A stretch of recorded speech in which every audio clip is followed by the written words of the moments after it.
Hello बच्चों, आज हम लोग बायो हब के इस चैनल पे आईसीएसई के मस्ट प्रोबेबल कुछ क्वेश्चंस के बारे में देखेंगे जो बेसिकली ऑब्जेक्टिव होगा और उसके बारे में देखेंगे कि उसका आंसर क्या होगा, उसके कंसेप्ट क्या होंगे और किस प्रकार के क्वेश्चंस एग्जाम में आ सकते हैं। तो यहाँ पे अगर हम देखते हैं पहला क्वेश्चन क्या होता है कि डुप्लीकेटेड क्रोमोजोम। सबसे पहला टर्म है डुप्लीकेटेड। डुप्लीकेटेड का मतलब होता है, सबसे पहले देखिएगा, जो क्रोमोजोम होता है वो कब बनता है। क्रोमोजोम का ये जो संरचना जब बनता है वो होता है सेल डिवीजन के समय में। तो जब सेल डिवीजन होने वाला होता है तब जाकर के क्रोमोजोम आपका निर्माण होता है। लेकिन जब क्रोमोजोम को एक्चुअल में डुप्लीकेट करना होता है, डुप्लीकेट होता है इसलिए ताकि जब डॉटर सेल बने यहाँ से 2 सेल बने तो दोनों सेल में बराबर बराबर नंबर ऑफ जेनेटिक मटेरियल जा सके, कंटेंट दोनों में बराबर बराबर जा सके, इसलिए इसका डुप्लीकेशन होता है। डुप्लीकेशन जब होता है तो इस वाले पोर्शन, ये दोनों वाले पोर्शन सेम दिख रहे हैं, इसलिए इनको हम कहेंगे क्रोमैटिड। और चूंकि एकदम आइडेंटिकल है तो हम इसको सिस्टर क्रोमैटिड कह देंगे।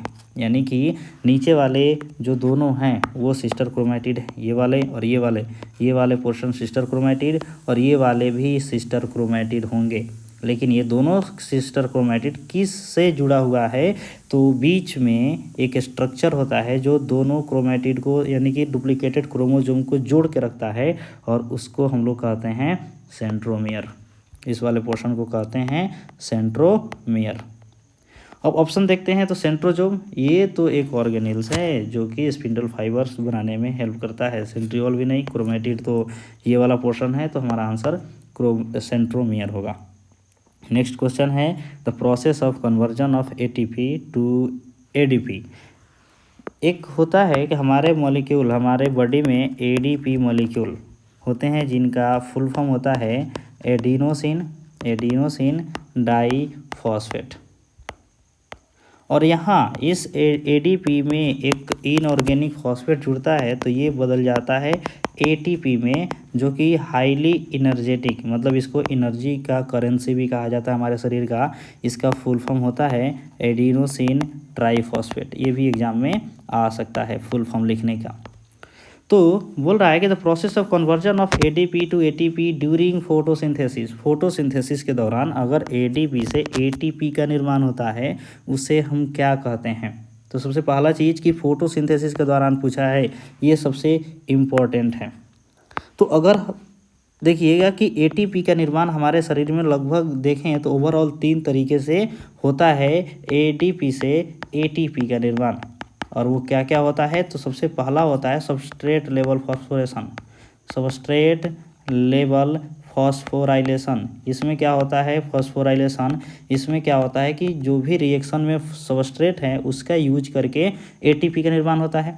दूसरा होता है ऑक्सीडेटिव, ऑक्सीजन का यूज करके क्या बनता है एटीपी का निर्माण। और तीसरा है फोटोफॉस्फोराइलेशन, फोटोफॉस्फोराइलेशन जो कि बेसिकली फोटोसिंथेसिस के समय में होता है। यहाँ पे क्या होता है, फोटो मीन्स लाइट का यूज करके, सनलाइट का यूज करके फॉस्फोराइलेशन हो जाता है। तो सबसे पहला वर्ड है फोटोलाइसिस, पहला ऑप्शन है फोटोलाइसिस। फोटोलाइसिस तो हम कहते हैं कि जब H2O2 टूटता है H2+O2 in the presence of sunlight, उसे हम कहते हैं फोटोलाइसिस। तो ये तो होगा नहीं।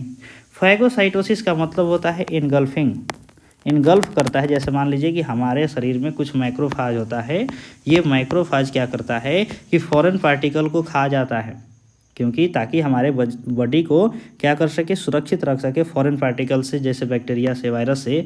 तो उसे हम फैगोसाइटोसिस कहते हैं। तो फैगोसाइटोसिस होगा नहीं। नेक्स्ट है फोटोफॉस्फोराइलेशन। फोटो का मतलब होता है लाइट और फॉस्फोराइलेशन का मतलब होता है प्रोडक्शन ऑफ एटीपी। हम तो यही पढ़ते हैं, फोटोसिंथेसिस तो लाइट का काम है।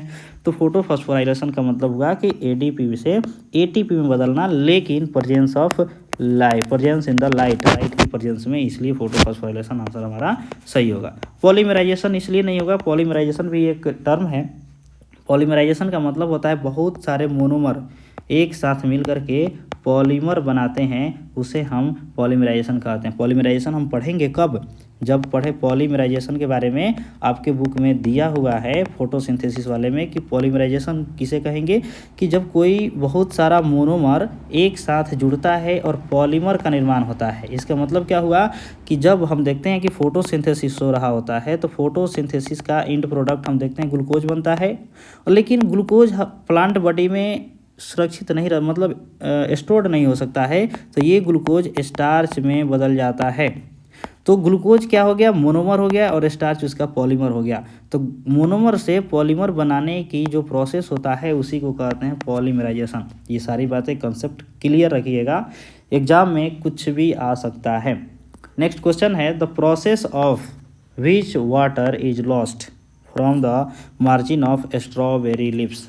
अब बोल रहा है कि लिप्स से जो पानी का लॉस होता है उसे सीधा सीधा हम गटेशन, क्योंकि यहाँ पे देखिए क्या बोल रहा है, lost from the margin of strawberry. Osmosis क्या है? तो ऑस्मोसिस मतलब हम जानते हैं कि वाटर जब हायर कंसंट्रेशन से लोअर कंसंट्रेशन की ओर जाता है, इधर हायर कंसंट्रेशन इधर लोअर कंसंट्रेशन जाता है, लेकिन बीच में ये हो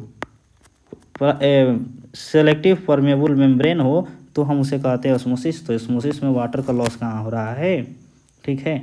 इम्बिबिशन भी नहीं होता है। इम्बिबिशन का मतलब होता है अगर किसी लकड़ी को हम पानी में डाल दें तो वो क्या हो जाता है, पानी उसके अंदर चला जाता है और वो फूल जाता है। ठीक है, तो इम्बिबिशन भी नहीं होगा, डिफ्यूजन भी नहीं होगा। यहाँ पे हमारा होगा गटेशन। गटेशन, उस प्रोसेस को हम गटेशन कहते हैं जब कोई भी वाटर प्लांट अपने मार्जिन से मतलब छोटे छोटे पोर से, पत्तियों के पोर से जब वाटर लॉस्ट करने लगता है, रात में हम उसको बूंद के रूप में हम हर एक प्लांट के पत्तियों के ऊपर हम देख सकते हैं। नेक्स्ट है हार्मोन दैट इफेक्ट यूरिनेशन।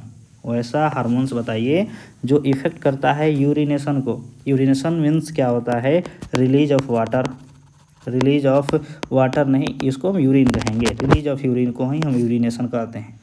तो ये जो यूरिनेशन है कौन सा हार्मोन्स इसको इफेक्ट करता है? तो सबसे पहले हम देखते हैं ऑप्शन में एड्रीनलिन। एड्रीनलिन बिल्कुल नहीं हो सकता है, क्योंकि एड्रीनलिन कहाँ से रिलीज होता है?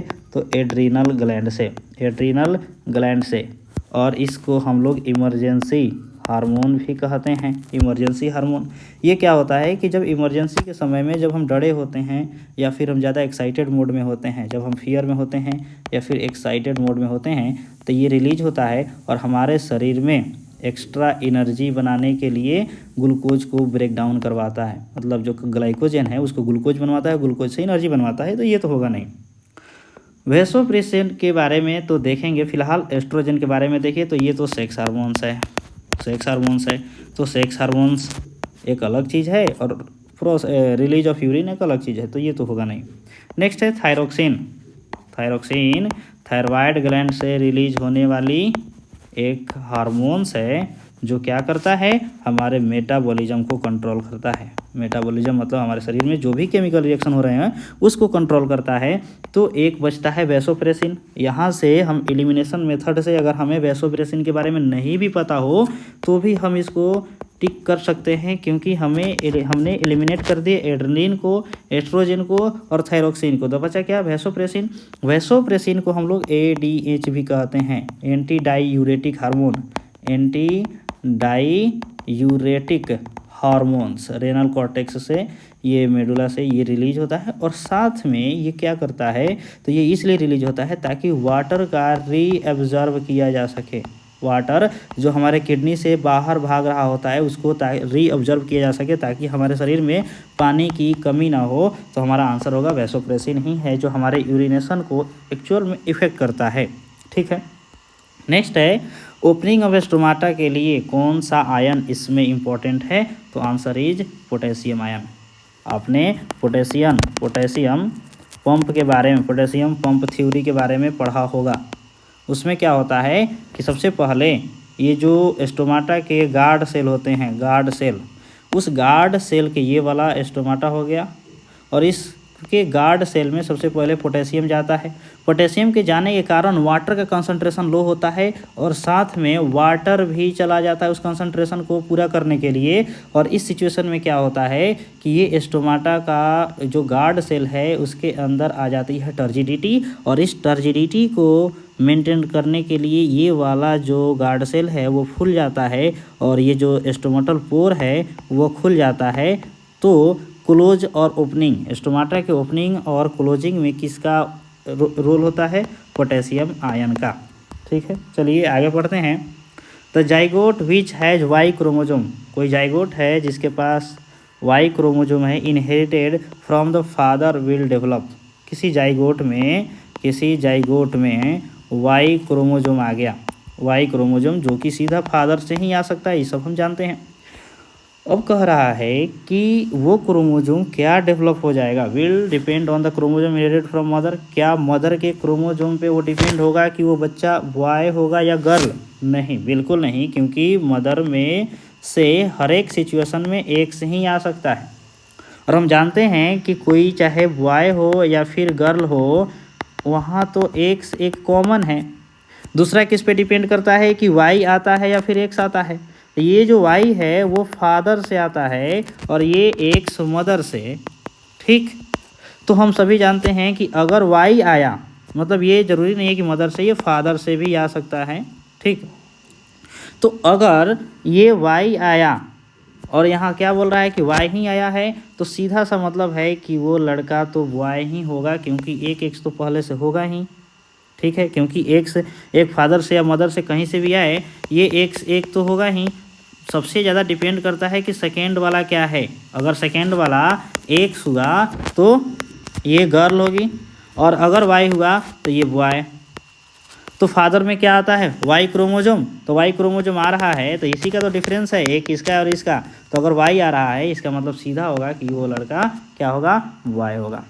नेक्स्ट है osmosis takes place when there is. Osmosis होता है कब? जब सेलेक्टिव परमेबल मेम्ब्रेन होता है। हम लोग पढ़े होंगे कि डिफ्यूजन और ऑस्मोसिस में जब हम डिफरेंस पढ़ रहे थे, ठीक, तो वहाँ पे हमने पढ़ा था क्या कि एक चीज़ है कि डिफ्यूजन में किसी मेम्ब्रेन की ज़रूरत नहीं है, जबकि ऑस्मोसिस में सेलेक्टिव परमेबल मेम्ब्रेन की ज़रूरत है, किसी प्रकार के सेलेक्टिव परमेबल मेम्ब्रेन की ज़रूरत है। ठीक है, तो हम क्या देखेंगे? सेलेक्टिव परमेबल मेम्ब्रेन का होना बहुत ज़रूरी है। नेक्स्ट देखेंगे कि मेल गोरिल्ला है जिसके पास 48 क्रोमोजोम है। कोई मेल गोरिल्ला है जिसके पास कितने हैं? 48 क्रोमोजोम। ठीक है, इस गोरिल्ला के पास 48 क्रोमोजोम है।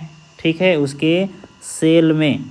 अब बोल रहा है कि in which of its body cell, जो उसके बॉडी सेल में 48 क्रोमोजोम है हर एक सेल के न्यूक्लियस में, how many chromosome will each of the sperm have. अब यहाँ से स्पर्म बनता है, मतलब यहाँ से गैमेट बनता है इसके शरीर से। तो जो स्पर्म बनेगा, तो हम क्या जानते हैं कि स्पर्म क्या होता है? चाहे किसी भी ऑर्गेनिज्म हो, कोई भी जानवर हो, उसका स्पर्म हैप्लॉइड ही होता है। तो अगर हैप्लॉइड होता है इसका मतलब क्या हुआ कि नंबर ऑफ क्रोमोजोम क्या हो जाएगा? आधा हो जाएगा, हाफ हो जाएगा। तो अगर यहाँ 48 है तो उसके स्पर्म में नंबर ऑफ क्रोमोजोम कितना हो जाएगा? 48 बाई 2 मीन्स 24। ये रहा आपका 24। एकदम आसान सा, इतना सीधा क्वेश्चन, क्या बात है, ICSE। नेक्स्ट है कि the birth rate is the number of live birth पर 1000 पर्सन। बोल रहा है कि बर्थ रेट किसको कहते हैं? नंबर ऑफ लाइव बर्थ पर 1000 पर्सन इन 1 ईयर। एक साल में कितने बच्चे जन्म लेते हैं उसी को हम कहते हैं बर्थ रेट। तो बर्थ रेट में क्या, एक साल को हम रेफरेंस मानते हैं, 2 साल को रेफरेंस मानते हैं, 10 ईयर या फिर 20 ईयर। तो हमारा आंसर होगा सीधा 1 ईयर। एक साल में कितने बच्चे जन्म लिए उसी को हम लोग बर्थ रेट करते हैं, तो हमारा आंसर 1 ईयर होगा।